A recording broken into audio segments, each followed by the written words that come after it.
The blood had already frozen in crimson streaks across her face when Lucas O'Brien's horse nearly trampled her body in the snowbank just outside Galesburg, Illinois. He pulled hard on the reins, his breath forming clouds in the bitter February air of 1881, and dismounted with the kind of caution a man learns after years of finding things in the wilderness that should stay buried. But this was no animal carcass or abandoned belongings. This was a woman, her dark hair matted with ice and blood, her lips blue as a winter sky, and somehow, impossibly, her chest still rose and fell in shallow, desperate movements. Lucas dropped to his knees beside her, his leather gloves already dusted with snow as he brushed the white powder from her face. She was young, maybe 23 or 24, with delicate features that were now swollen and bruised. Someone had done this to her. Someone had beaten her badly enough that the snow around her head had turned pink, then left her here to die in the cold. The temperature had dropped well below freezing the night before, and by his estimation, she had been out here for hours. "Miss." His voice came out rough, unused to gentleness. "Miss, can you hear me?" No response. Her eyelids did not even flutter. Lucas made a decision in that moment that would change both their lives forever, though he could not have known it then. He stripped off his heavy coat and wrapped it around her carefully, noting the torn dress beneath, the way her hands were scraped raw as though she had tried to fight back. Rage burned in his chest, but he pushed it down. Right now, she needed warmth more than he needed vengeance on her behalf. He lifted her into his arms, surprised by how light she was, how fragile she felt against his chest. His horse stamped nervously as he approached, but the animal was well trained and stood still as Lucas carefully mounted with the woman cradled against him. The ride back to his ranch would take 30 minutes, maybe less if he pushed hard. He pressed his heels into the horse's flanks, and they moved forward through the snow-covered prairie, the wind biting at his face and hands. Lucas lived alone on 160 acres just north of town, a bachelor who had claimed his land through the Homestead Act and spent 5 years proving it up. He raised cattle and broke horses, made enough to get by, and generally kept to himself. At 27, he had been married once briefly, to a woman who decided she preferred city life in Chicago to the harsh isolation of an Illinois winter. She had left 3 years ago, and he had not tried to replace her. The ranch house was small but solid, built from logs he had cut himself, with a stone fireplace that could warm the whole place if you fed it enough wood. He kicked the door open and carried the woman inside, laying her on his bed with more care than he had shown anything in recent memory. Her skin was like ice beneath his fingers as he checked her pulse. It was there, faint but steady, a stubborn refusal to give up that he found himself admiring even in her unconscious state. He built up the fire until it roared, then turned his attention back to her. He had to get her out of the wet clothes, or she would never warm up properly. Lucas hesitated, his sense of propriety warring with the practical knowledge that modesty meant nothing to a corpse. He compromised by working quickly and keeping his eyes averted as much as possible, replacing her torn and frozen dress with one of his own wool shirts and wrapping her in every blanket he owned. Her feet were the worst. The shoes she had been wearing were thin, impractical things, and her toes had taken on a waxy appearance that made his stomach turn. He filled a basin with cool water, not warm, remembering what an old doctor in town had once told him about treating frostbite. You had to bring the temperature up slowly or risk doing more damage. He immersed her feet gently, watching her face for any sign of consciousness, but she remained still and pale. For the next hour, Lucas worked with the single-minded determination of a man who had learned that sometimes the only thing standing between life and death was pure stubbornness. He gradually added warmer water to the basin. He spooned melted snow between her lips, coaxing her throat to swallow even though she did not wake. He checked her pupils, her pulse, the color of her skin, looking for any change that might tell him whether his efforts were making a difference. When the sun began to set and she still had not opened her eyes, doubt crept in. Maybe he should have taken her straight to town, to the doctor there. But Doc Harrison was 73 and half blind, and Lucas had seen him botch more treatments than he cared to count. At least here, in the warmth of his home, she had a fighting chance. He heated up some beef broth and tried again to get her to drink. This time, her throat worked more readily, and a small amount of color had returned to her cheeks. Lucas felt something loosen in his chest, a tension he had not realized he was carrying. She was going to make it. He did not know how he knew, but he was suddenly certain of it. Night fell, and he pulled a chair up beside the bed, unwilling to leave her alone. He dozed fitfully, waking every hour to check on her, to add wood to the fire, to make sure she was still breathing.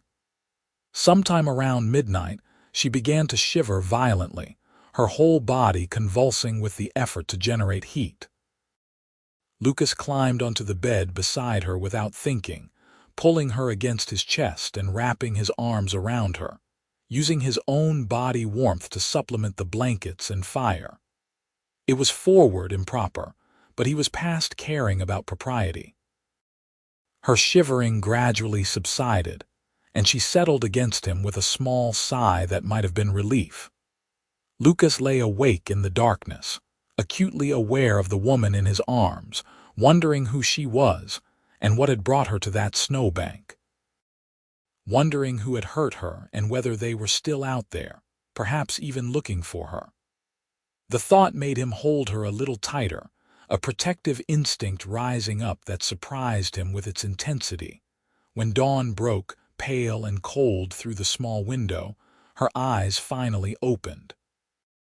They were brown, he noticed first, a deep, warm brown that reminded him of rich soil after spring rain. They stared at him without comprehension for a long moment, then filled with sudden panic. She tried to pull away, a small cry escaping her cracked lips, and Lucas immediately released her and moved back. "Easy now," he said, keeping his voice low and calm. "You are safe. I found you outside Galesburg yesterday in the snow. I brought you here to warm up." She continued to stare at him, her breathing rapid and shallow. Her hand came up to touch her face, wincing when her fingers found the swollen places, the cuts that had scabbed over during the night. "My name is Lucas O'Brien," he continued, staying very still so as not to frighten her further. "This is my ranch. You are safe here, I promise you that. Can you tell me your name?" Her lips moved, but no sound came out at first. She swallowed painfully and tried again. "Rose," she whispered. "Rose Dalton." "Rose," he nodded, committing it to memory. "That is a pretty name. Are you hungry?" "Thirsty? I have broth and water, and I could make you something more substantial if you think you could keep it down." She looked down at herself, at the unfamiliar shirt she was wearing, and fresh panic crossed her face. Lucas held up his hands quickly. "I had to get you out of your wet clothes," he explained. "You were freezing." "I did not. I mean, I was respectful. I just did what needed doing to keep you alive." Rose pulled the blankets up to her chin, but some of the fear left her eyes. She seemed to be taking in her surroundings now, the small but tidy room, the fire crackling in the hearth, the morning light filtering through the window.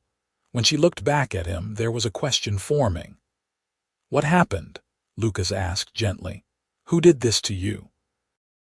Her face closed off immediately, shutters slamming down behind her eyes.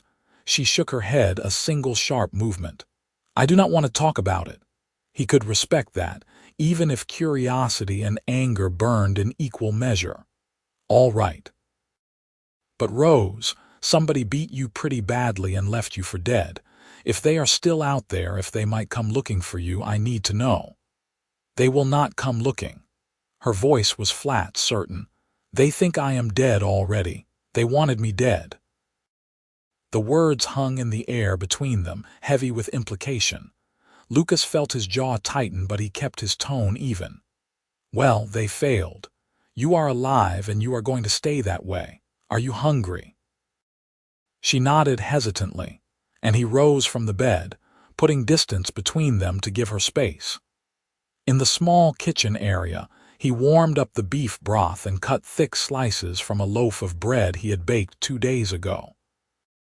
His hands moved automatically through the familiar tasks, while his mind churned through possibilities. A woman like Rose, well-spoken despite her whispered voice, with delicate hands that suggested she had not spent her life doing hard labor, did not end up beaten and left in a snowbank without a story behind it. But he would not push. She would tell him when she was ready, or she would not tell him at all. Either way, he would make sure she was safe. He brought the food back to her and helped her sit up, propping pillows behind her back. She ate slowly, wincing with each swallow, and he realized her throat must be bruised too.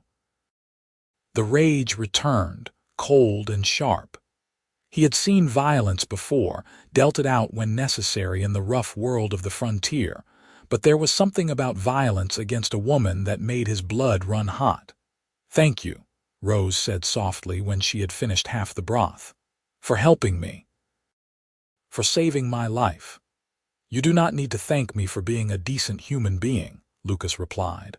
"Though I will admit, decent human beings seem to be in short supply around here lately."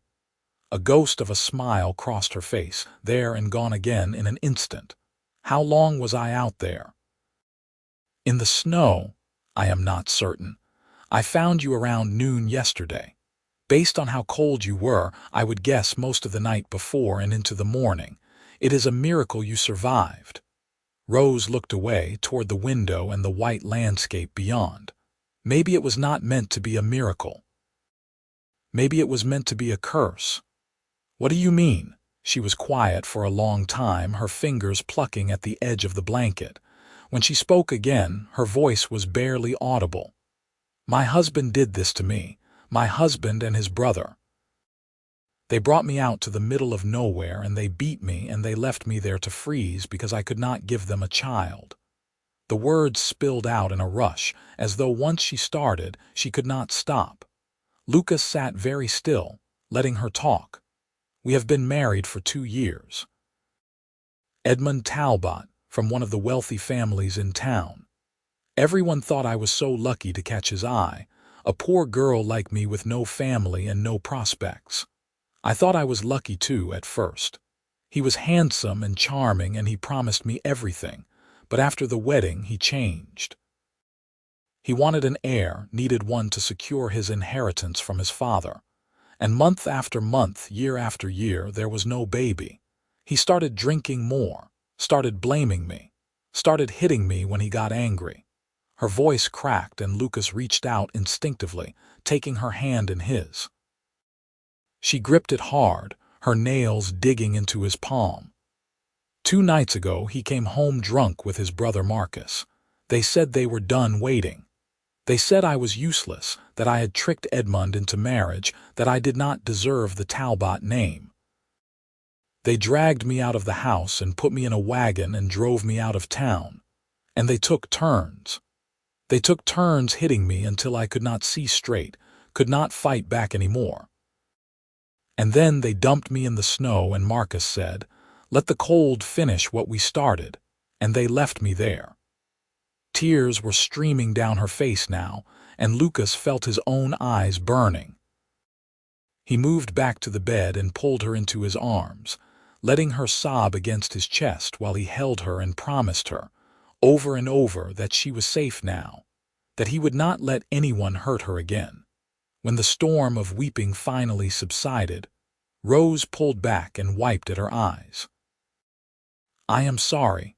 I should not have put all of that on you. You do not even know me." You have nothing to be sorry for, Lucas said fiercely. Nothing at all. What they did to you, that is evil, pure and simple. No man has the right to treat a woman that way, husband or not. The law would not agree with you. A man has the right to discipline his wife. The law is wrong. He said it with such conviction that Rose actually smiled, a real smile this time, small but genuine. You are an unusual man, Lucas O'Brien. I am a man who knows right from wrong, that is all. He stood up, his mind already working through the problem. You cannot go back to town. If Edmund Talbot thinks you are alive, he will come after you. He cannot afford to have you telling people what he did. I know. Rose's voice was small again, frightened, but I have nowhere else to go. No family, no money, nothing. I am trapped. Lucas made another decision then, quick and sure as the first one had been out in the snow. You can stay here, with me. For as long as you need to, I have the space and I could use help around the ranch if you are willing to work once you heal up. We will tell anyone who asks that you are my cousin from back east, come to keep house for me. It will keep people from talking. You would do that, for a stranger. You are not a stranger anymore, Rose. And yes, I would do that. I could not live with myself if I sent you back into danger. She looked at him for a long moment, searching his face for something. Whatever she found there must have satisfied her because she nodded slowly. All right, thank you.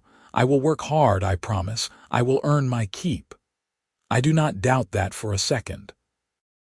Over the next 2 weeks, Rose slowly healed. The bruises on her face faded from purple to green to yellow. The cuts scabbed over and began to leave thin scars. Her ribs, which Lucas suspected had been cracked, hurt less each day. She started getting out of bed, first to sit by the fire, then to help him with small tasks around the house. She was a good cook, he discovered, better than he was, and the meals she prepared were the best he had eaten in years. She mended his clothes with neat, precise stitches. She organized his chaotic collection of supplies and tools. She brought an order and warmth to his home that he had not realized was missing. And slowly, carefully, they began to know each other. Lucas learned that Rose was 23, that she had been orphaned at 16 when cholera swept through a neighboring town where her parents had been living. She had worked as a seamstress, barely scraping by, when Edmund Talbot had swept into her life with his money and his promises. She loved reading but had no books of her own. She could play the piano, though she had not touched one since her marriage. She was afraid of horses but loved watching them run. She laughed at his dry humor and teased him when he was too serious. Rose learned that Lucas was 27, that he had grown up on a farm in Indiana before heading west to claim his own land. He had a younger sister in Ohio who wrote him letters once a month that he was terrible at answering. He preferred coffee to tea, could not carry a tune to save his life, and read every newspaper and book he could get his hands on. He was patient and kind, and had a quiet strength that made her feel safe in a way she had never felt before. They did not talk about the growing thing between them, the way Lucas's heart sped up when Rose smiled at him, the way Rose found excuses to be near him, to touch his hand or his shoulder. It was too soon, too complicated. She was still legally married, still technically a fugitive if Edmund decided to look for her. And Lucas told himself he was just being a good man, helping someone in need, nothing more. But on a cold morning in early March, everything shifted. Lucas had gone out before dawn to check on the cattle, leaving Rose alone in the house. He returned to find her standing at the window, her whole body tense with fear. She turned when he entered and he saw the terror in her eyes. What is wrong? There were men here, 2 men on horses. They stopped in front of the house and one of them looked around like he was searching for something. They talked for a minute, I could not hear what they said, then they rode on toward town. Lucas's blood ran cold. Did you recognize them? No, I stayed back from the window. But Lucas, what if it was Edmund? What if he knows I am here? He crossed to her quickly, taking her by the shoulders. Even if it was him, he does not know for certain. This is my land, my house. He has no right to come here without cause, and I will not let him take you. Do you understand me? She nodded, but he could feel her trembling. On impulse, he pulled her close, holding her against his chest. She wrapped her arms around his waist, and they stood like that for a long moment, the fire crackling behind them, the world outside cold and threatening. "Rose," he said quietly, his lips against her hair, "I need to tell you something." She pulled back to look up at him, her brown eyes searching his face. He took a breath, knowing that what he was about to say would change everything. "I am falling in love with you. Maybe I have been since the moment I found you in that snowbank. I know the timing is terrible and the situation is complicated and you probably do not feel the same way, but I cannot keep pretending that you are just someone I am helping. You are more than that. You have become everything." For a heartbeat, Rose just stared at him. Then she reached up, cupped his face in her small hands and kissed him. It was soft and sweet and tentative, a question and an answer all at once. Lucas gathered her closer, his hands sliding into her dark hair, and deepened the kiss. She made a small sound against his mouth, her fingers clutching at his shirt, and he felt something shift and settle in his chest, like a piece of himself he had not known was missing had finally clicked into place. When they finally broke apart, both breathing hard, Rose was smiling through tears. "I love you too," she whispered. "I have been so afraid to say it, afraid it was too soon, afraid I was being foolish. But Lucas, you gave me my life back. You gave me hope. You made me remember what it feels like to be treated with kindness and respect. How could I not love you?" He kissed her again, slower this time, savoring the feel of her in his arms. "We will figure this out, I promise. We will find a way to make you safe and free. How? I am still married. Even if I could prove what Edmund did, the law would side with him. He is wealthy and connected. I am nobody." "You are somebody to me." Lucas was quiet for a moment, thinking. "There might be a way. It is not conventional and it might be risky, but if you are willing to trust me, I think we can make it work." "What is it?" "We go to the sheriff. Not the one in Galesburg, he is in the Talbot's pocket. But in Monmouth, the next county over, there is a man named Sheriff Garrett. I have met him a few times. He is fair, honest, and he does not give a damn about money or status. We tell him what happened. We show him your injuries, get a doctor to document them. We build a case against Edmund Talbot for attempted murder." Rose was shaking her head before he finished. "It will not work. My word against his. And even if they believe me, even if they arrest him, what then? I am still his wife. Not if he is convicted of trying to kill you. That is grounds for an annulment, especially if we can prove the marriage was entered into under false pretenses or involved abuse. It will take time and it will not be easy, but Rose, it is a chance. A real chance at a future where you are free." She searched his face, wanting to believe. "And if it does not work, if they do not believe me or if Edmund finds a way to weasel out of it, then we leave. I have some money saved. We can head west to California or Oregon, start over somewhere he will never find us. I will do whatever it takes to keep you safe and keep you with me." Tears spilled down her cheeks again, and she pressed her forehead against his chest. "Why are you doing this? Why do you care so much?" "Because I love you, and because what happened to you is wrong, and I will not stand by and let evil win." He tilted her chin up so she was looking at him. "But Rose, this has to be your choice. I will not push you into anything. If you want to stay here and hide, we will do that. If you want to run, we will run. Whatever you decide, I am with you." She took a shaky breath, then squared her shoulders. "Let us go to Monmouth. Let us tell the sheriff what happened. I am tired of being afraid. I want my life back, and I want a future with you." The next morning they rode out together, Rose sitting in front of Lucas on his horse, wrapped in his coat against the cold. The journey to Monmouth took 3 hours, the landscape rolling past in shades of white and gray. Rose was quiet for most of the ride, and Lucas did not push her to talk, content to hold her safe against him and feel the steady rhythm of her breathing. Sheriff Garrett was a man in his 50s, with iron-gray hair and eyes that had seen too much but still held kindness.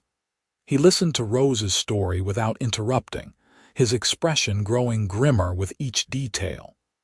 When she was finished, he sat back in his chair and let out a long breath. "That is a serious accusation, Miss Dalton. I hope you understand what you are starting here. The Talbots have a lot of influence in this part of Illinois." "I understand," Rose said quietly, "but it is the truth, every word of it." Sheriff Garrett nodded slowly. "I believe you. I have heard rumors about Edmund Talbot over the years, whispers of a temper, a mean streak. Nothing concrete, nothing anyone would testify to, but enough to make me think there is fire behind the smoke." He stood up.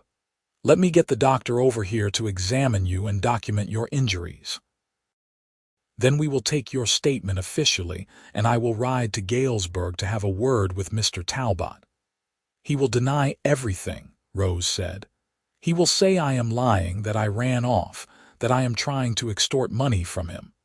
Let him deny it. I will know who is telling the truth." The sheriff gave her a small smile. "You have got courage, Miss Dalton.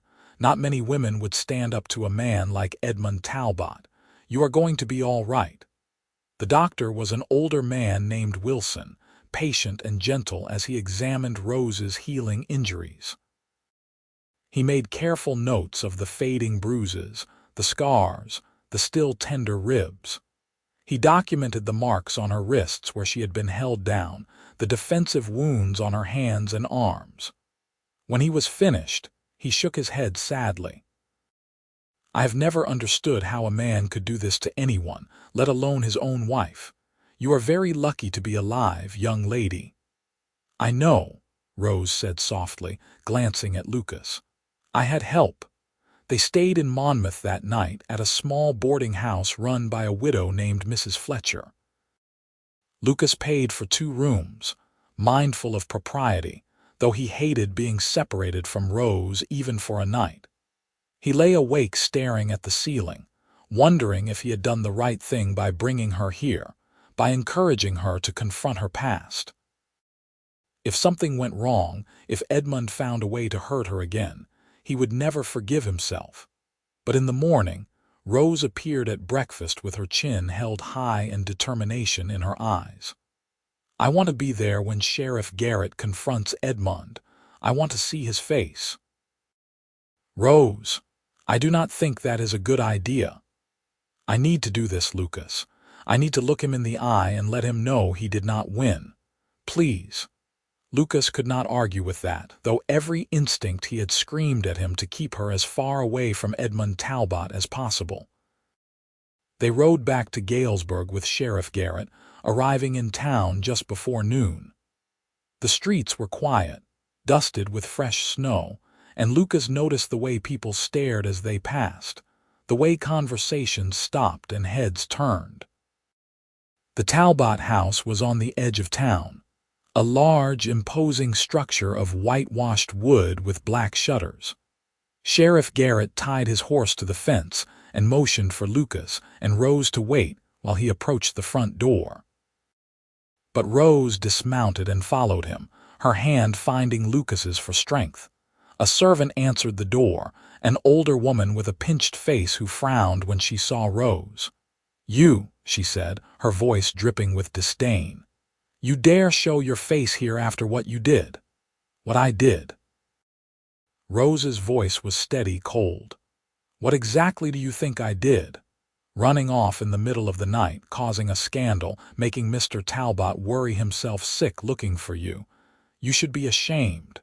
Sheriff Garrett stepped forward. "I need to speak with Edmund Talbot. Is he here?" The woman's eyes darted between them. He is resting. He has been ill since his wife disappeared. Ill with guilt, perhaps, Lucas muttered, and the woman shot him a venomous look. I will get him. Wait here. She left them standing in the entryway, and Rose shivered despite the warmth of the house. Lucas put an arm around her shoulders, holding her close. You do not have to do this. Yes, I do. Footsteps on the stairs announced Edmund's arrival. He was tall and fair-haired, handsome in the way that certain wealthy men are, with the kind of face that hides cruelty beneath a veneer of charm. When he saw Rose, his expression went through a rapid series of changes. Shock, fury, calculation, and finally, false relief. Rose, thank God. Where have you been? I have been searching everywhere for you. He moved toward her with his arms outstretched, but Lucas stepped between them. That is close enough. Edmund's eyes narrowed. Who are you, Lucas O'Brien? I am the man who found your wife in a snowbank where you left her to die. The mask slipped for just a second, a flash of rage and fear crossing Edmund's face before he got control of it again. I do not know what lies she has told you, but my wife is confused. She has not been well lately. Hysteria, the doctor said. She ran away and must have gotten lost in the storm. I am just grateful she is alive. Is that your story? Sheriff Garrett's voice was hard. Because your wife tells a very different story. She says you and your brother beat her and left her for dead because she could not give you a child. That is insane. I love my wife. I would never hurt her. Then how do you explain her injuries? The bruises, the broken ribs, the frostbite. She must have fallen or been attacked by someone else. How should I know? She ran away. Rose found her voice then, stepping out from behind Lucas. I did not run away, Edmund. You drove me out of town and left me in the snow. You and Marcus. You said I was useless, that I did not deserve the Talbot name. You said you wanted me dead. Edmund's face twisted with rage. You lying little wretch. I gave you everything. A home, a name, a place in society. And this is how you repay me. By running off with some cowboy and trying to destroy my reputation. I gave you nothing but loyalty and love, and you repaid me with violence and cruelty. Rose's voice was shaking but strong. I will not let you hurt me anymore. I will not let you lie about what you did. You are my wife. You belong to me, and I will see you back in this house where you belong, even if I have to drag you there myself. He lunged forward, but Lucas was ready. His fist connected with Edmund's jaw with a satisfying crack, sending the other man sprawling. Sheriff Garrett moved quickly, pulling Edmund to his feet and snapping handcuffs around his wrists. Edmund Talbot, you are under arrest for attempted murder. You have the right to remain silent, though I suspect you will not exercise it. You cannot do this. Do you have any idea who I am? My father will have your badge. Your father is welcome to try. Sheriff Garrett hauled him toward the door. Lucas, take Rose back to Monmouth. I will transport the prisoner and telegraph ahead to let my deputies know I am coming. We will need Miss Dalton's testimony for the trial. Lucas nodded, his knuckles throbbing but his heart light. They had done it. They had actually done it. Outside, Rose turned to him with tears streaming down her face, but this time they were tears of relief, of joy, of freedom. We did it. I cannot believe we did it. He pulled her into his arms and kissed her, right there in the street for anyone to see. You did it. You were so brave, Rose. I am so proud of you. They rode back to Monmouth in a daze, hardly able to believe that the worst was over. Sheriff Garrett telegraphed ahead to arrest Marcus Talbot as well, and both brothers were formally charged with attempted murder. The trial took place 6 weeks later, in early April, when the snow had finally melted, and the first green shoots of spring were pushing up through the thawed earth. Rose testified first, telling her story in a clear, steady voice to a courtroom packed with spectators. The doctor testified next, describing her injuries in clinical detail.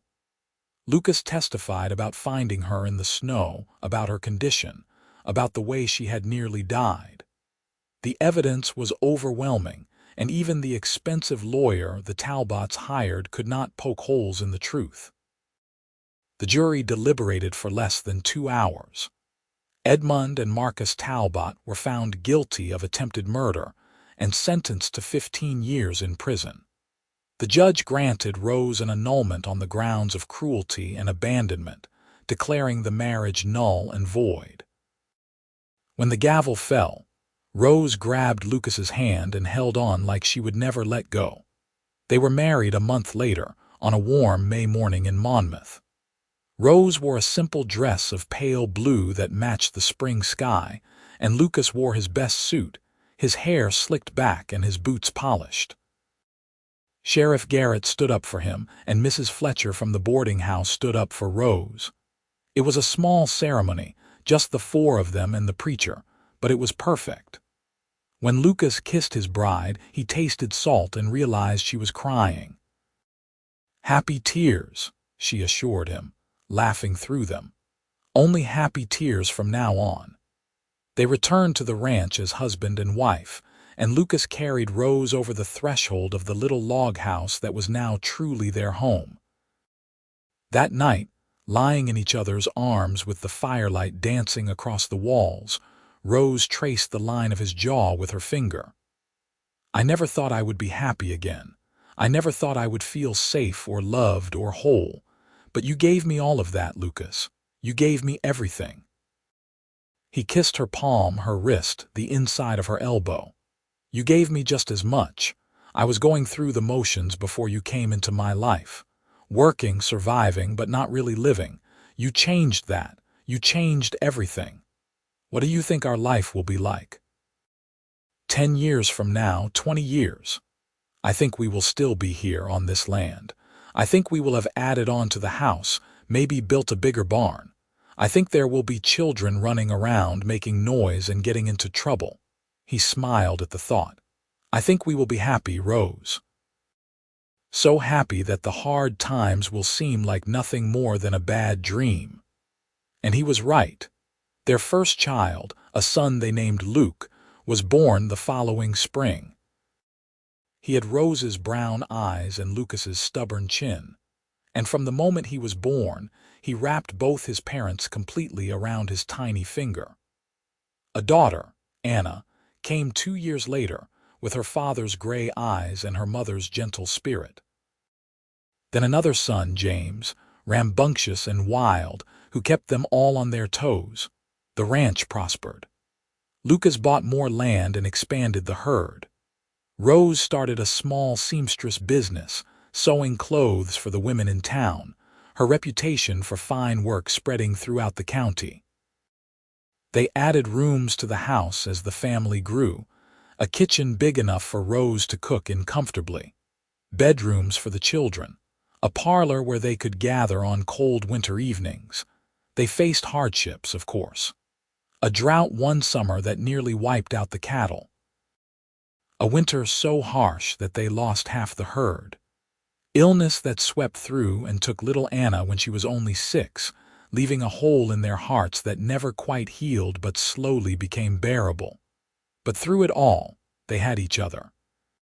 Through every storm, every loss, every difficult season, Lucas and Rose faced it together. Their love the foundation that held everything else up. On their 20th wedding anniversary, Lucas took Rose on a picnic to the spot where he had found her all those years ago. The snowbank was long gone, replaced now by a field of wildflowers that bloomed every spring in shades of purple and gold. They spread a blanket and sat together, watching their children play in the distance. Luke now a young man of 19, tall and strong, and James, 14 and full of mischief. "Do you ever think about that day?" Rose asked, leaning against her husband's shoulder. "The day you found me. Every time I see you smile, every morning when I wake up next to you, every moment of every day." He wrapped an arm around her, pulling her close. I think about how close I came to losing you before I ever really had you. How different my life would be if I had taken a different route that day, if I had been 5 minutes earlier or later. Fate, Rose said softly. It was fate that brought you to me. I am sure of it. Then fate has been very kind to me. She turned to kiss him, the same sweet kiss they had shared 1,000 times before and would share 1,000 times more. To us, fate has been kind to us. As the sun set over the Illinois prairie, painting the sky in shades of orange and pink, Lucas and Rose O'Brien sat together in perfect contentment, surrounded by the life they had built together from the ashes of tragedy. The cowboy who had found a broken woman in the snow and warmed her back to life. The woman who had survived the unthinkable and found the courage to love again.